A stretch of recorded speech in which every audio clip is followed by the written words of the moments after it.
I'm Dr. Bobby Du Bois, and welcome to Live Long and Well, a podcast where we will talk about what you can do to live as long as possible and with as much energy and vigor that you wish. Together, we will explore what practical and evidence-supported steps you can take. Come join me on this very important journey, and I hope that you feel empowered along the way. I'm a physician, Ironman triathlete, and have published several hundred scientific studies. I'm honored to be your guide. Welcome back, everyone. We have finished our 6 pillars to live long and well in the prior episodes.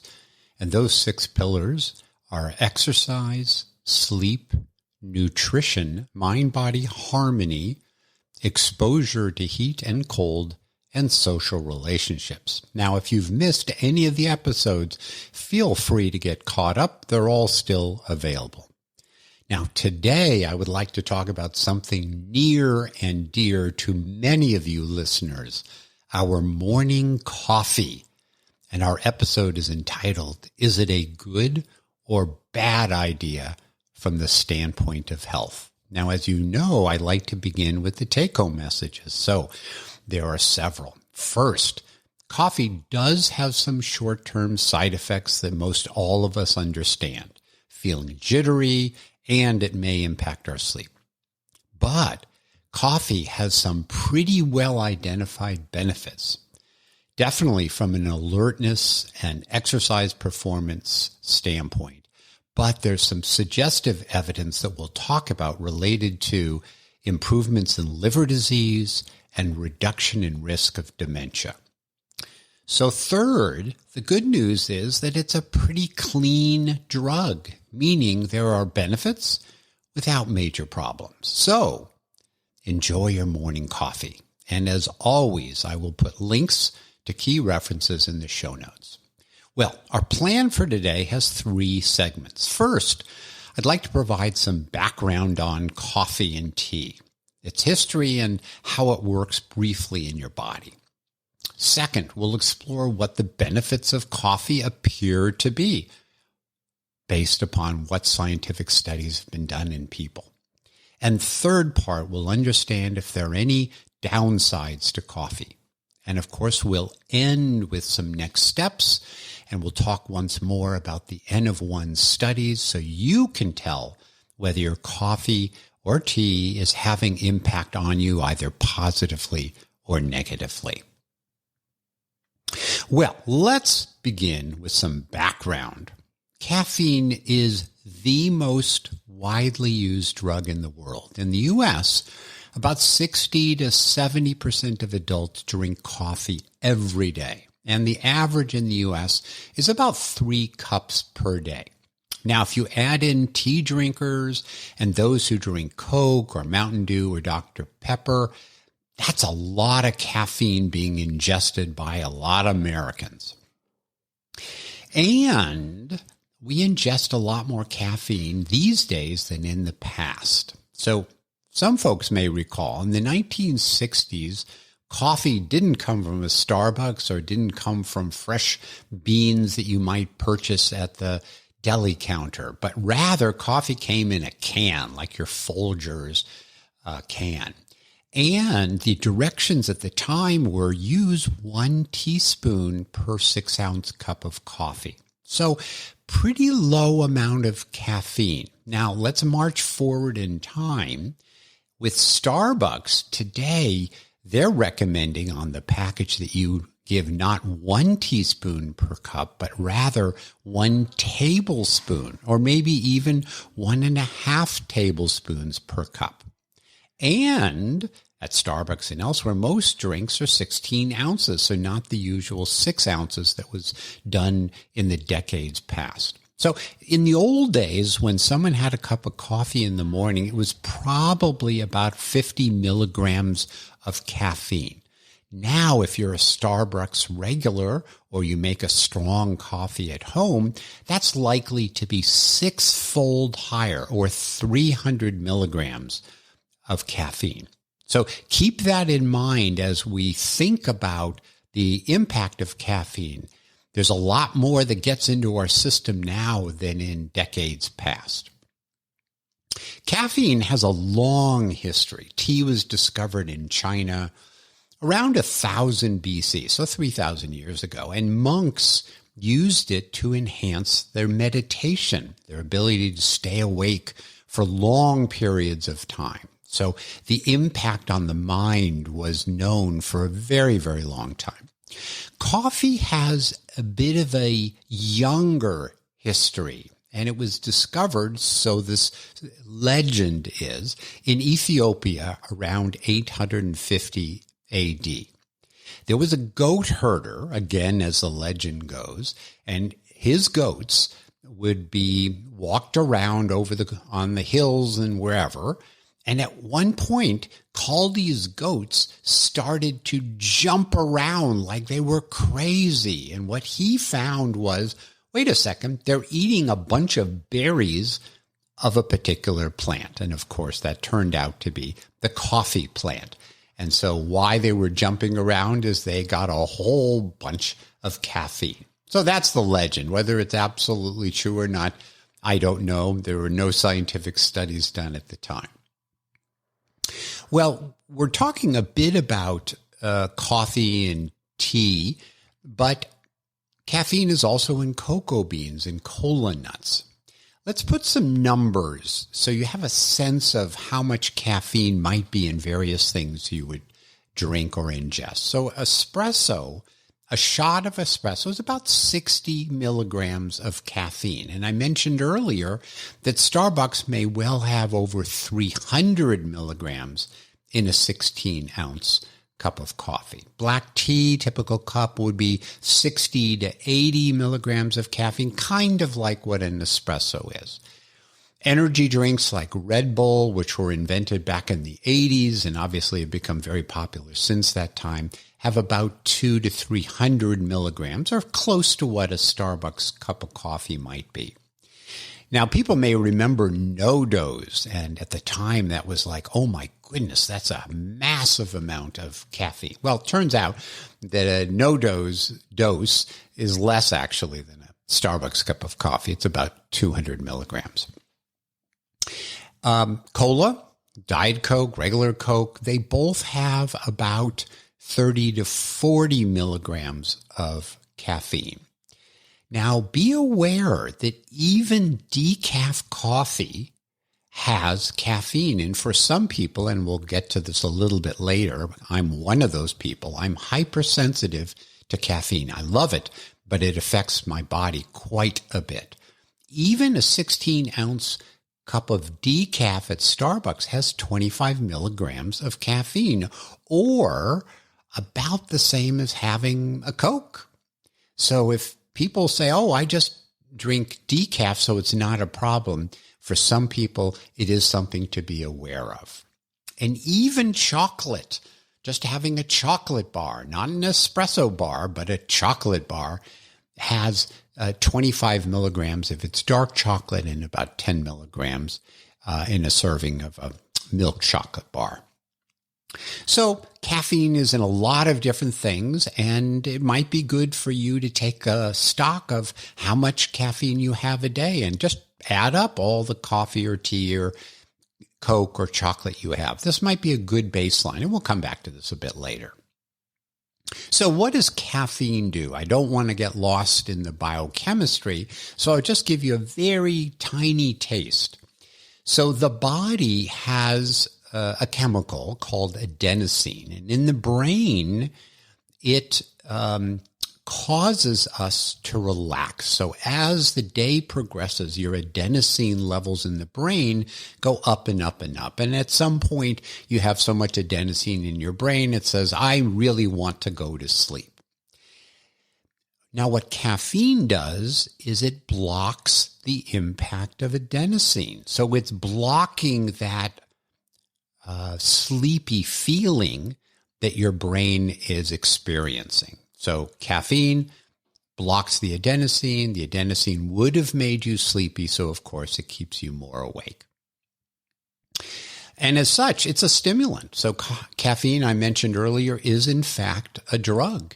and it is something that helps wake us up. It keeps us more focused in our brain, and it makes us more alert.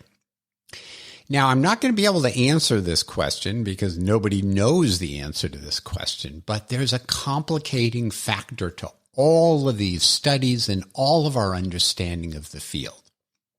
So I've been talking about caffeine as if it was the agent that's causing all the benefits and harms. Well, is it the caffeine or is it the coffee? So there's been a lot of studies on coffee. We assume that it wasn't what else is in the coffee. It's in fact the caffeine. And is it the caffeine in the tea or is it something else? People talk about antioxidants and other things. So just keep in mind that we haven't fully disentangled. Is it the coffee? Is it the caffeine? Is it some combination of the two? There are very, very few studies that took people and gave some regular coffee and some decaf coffee and compared the differences. That, of course, would help us understand whether, in fact, it's the caffeine or it's the other stuff in coffee. But there's very, very few studies like that. Also, be aware that each of us may respond differently to caffeine in coffee. There's a lot of people that tell me, Bobby, I can have an espresso for my dessert after dinner, and it doesn't bother me at all. Well, that's absolutely true for some people. I, as I alluded to earlier, am someone that if I have a full cup of coffee at 7 in the morning, by the time I want to go to bed at 9 or 9:30 in the evening, I'm still pretty wired from the coffee. My body really, really, really is sensitive. Now, some of you might have done 23andMe or one of the other assessments, and there is, in fact, a gene that codes for whether you metabolize caffeine quickly or not. And so some of this sensitivity to coffee and caffeine is genetic, and that's something that you should also keep in mind. And if you happen to have done a 23andMe test, go back and look at the results. It might tell you. All right, so that's what caffeine is. That's where it came from. So now let's figure out what are the positive effects of caffeine. And then, of course, we're going to talk about the negative effects. So I already alluded to, and most anybody who drinks coffee or tea or Coke or anything else knows that caffeine tends to wake you up, make you more alert, more focused. People find it's helpful if they want to concentrate to have that. And I mentioned earlier that the monks in China used it as part of meditation and being awake. But there's some other things that have been measured in scientific studies. And as we've talked about a number of times, my interest in scientific studies is not what happens in a laboratory setting with biochemistry and blood. I want to know what happens in real people. So there's been some randomized clinical trials. Now, some of these have been pretty small numbers of people, so we can't say we know the full answer. But they gave people caffeine, and then for cyclists or sprinters, they asked, well, how much power do they generate? And does the caffeine increase that? And the answer is it did, about 5 to 8% improvement in the power output. So that's something that's quite interesting and something you might want to experiment with in your own daily exercise. Caffeine also reduces our perception of pain. And some of you may know that in certain analgesics for migraine and things, caffeine is included. Now, it's a vasoconstrictor and it may help in that regard, but I believe that it also reduces our awareness of pain, or at least the bothersome part of it. I know when I'm doing athletic events and I'm getting very tired and feeling sore all over, if I have some caffeine, it certainly wakes me up, but it also reduces my sense of discomfort from the exercise. And it's also been shown that for asthmatics, caffeine can improve lung function. And that's not a big surprise because the chemical agent of caffeine is not that different from the types of inhalers many people use when they're feeling a little wheezy as an asthmatic. So the benefits I've just mentioned are pretty darn definitive, and I think most people would agree the literature shows that. Now, the following benefits I would put in the suggestive category, exciting category, interesting category, but not definitive. There is evidence for all of these, but it's not highly rigorous, large clinical trials. It's mostly from observational studies. So one study called the Nurses' Health Study found that regular coffee drinkers had a reduced risk of stroke in women. In another study that looked at about 1,400 people, and they followed these people for over 20 years, and they compared people who drank about 3 to 5 cups a day versus those that drank much less or not at all. And the coffee drinkers, the higher level coffee drinkers, had a 65% decreased risk of dementia. Also, that similar number of cups per day was also tested for decaf. Remember, I mentioned that there are very few studies that compared what happens with regular coffee versus decaf. And what they found in this study is that decaf did not protect against the cognitive decline, whereas the people who drank the regular coffee did.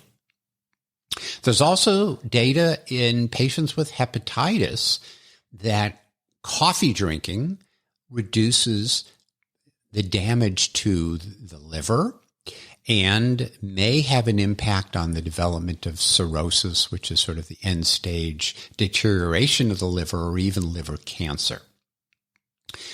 And finally, and I can sort of relate to this anecdotally, but there's actually studies on this, coffee or caffeine might temporarily reduce our appetite. I know when I have a cup of coffee in the morning, I'm not very hungry for breakfast. And if I'm trying to sort of skip a meal and do intermittent fasting as a way to sort of keep my calories under control, having that cup of regular coffee can be helpful. And again, there are studies to support this. And all of these studies that I mentioned will be in the show notes. So do take a look if you're interested. So those are the benefits. Some that we feel pretty strong are definitive, and some that are uncertain, promising, and we hope will turn out to be true. So what are the downsides of caffeine, which is the next part of our podcast? Well, most everybody knows that when you drink coffee, or if you drink too much of it, it can make you jittery. Can make people's hands shake. Some people get anxious. They might have a rapid heartbeat, and they might end up going to the toilet more and urinating more. There were concerns, especially in people who had heart attacks, that having caffeine might cause heart arrhythmias, and it appears that's not the case. So that's a downside that we were worried about, but doesn't seem to be a real concern. One area where the data is pretty clear, at least for some people, is that caffeine has an impact on our sleep. And I often talk about a meta-analysis, which is a study of many other studies. So in this meta-analysis, which is an analysis of 24 different randomized trials, and then they average the results across all of those, what they found is people who had coffee relatively close to when they went to sleep had a 45-minute reduction in the number of minutes of sleep for each night. Now, this is really important because we've talked before about how we often don't get enough sleep, and the magic number is around 7 hours. And so if you were roughly getting about the 7 hours, and now you had the caffeine on board in your system and it affected you by 45 minutes, that's a big deal.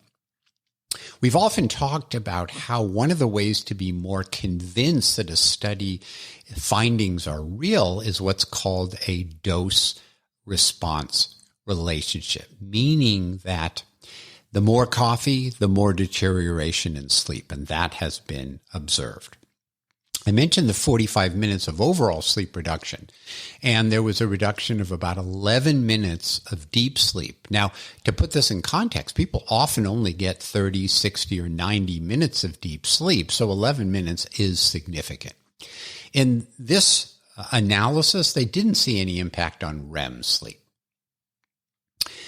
Let's move on to the next, and that is blood pressure.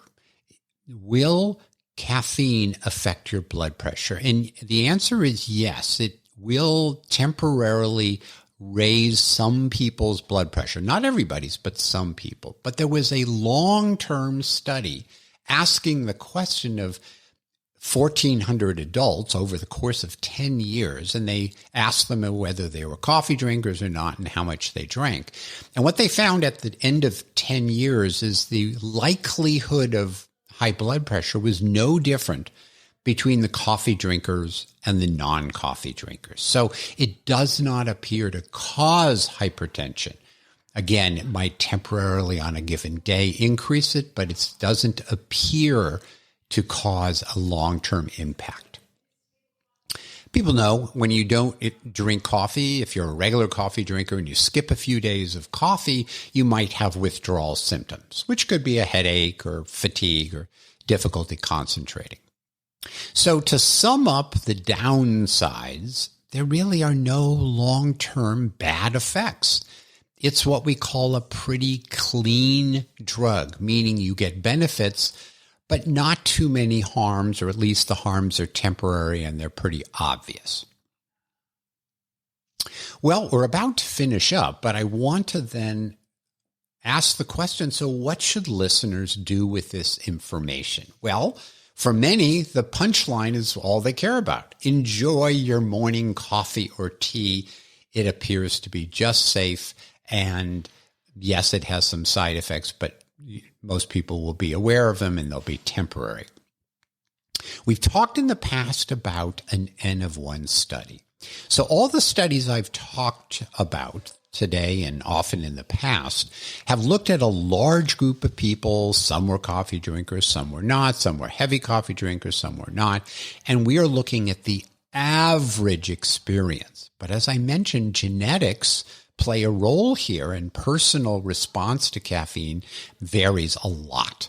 So the N of 1 study is to ask the question, well, in you, uniquely you, personalized medicine you, does coffee or caffeine affect you, and in ways that you might be concerned about? So what do? Well, in our standard N of 1 approach, we take a baseline assessment. Now, let's say it's sleep you're concerned about.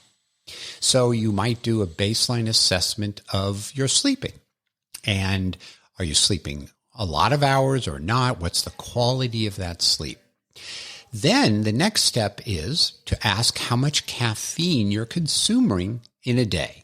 Now, nominally up to about 400 milligrams is a safe amount. But, you should take a look and see for yourself how much you're having.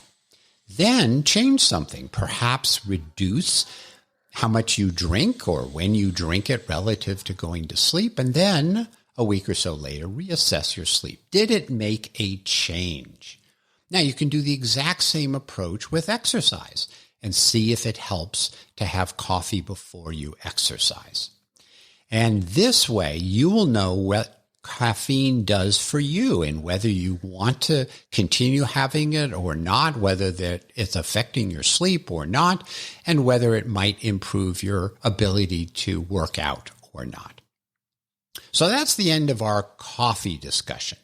Next time, we're going to explore the often controversial topic of nutritional supplements. Now, most Americans take them, and we'll talk in specific about what the most common ones. But my understanding of the evidence is that by and large, nutritional supplements don't really matter.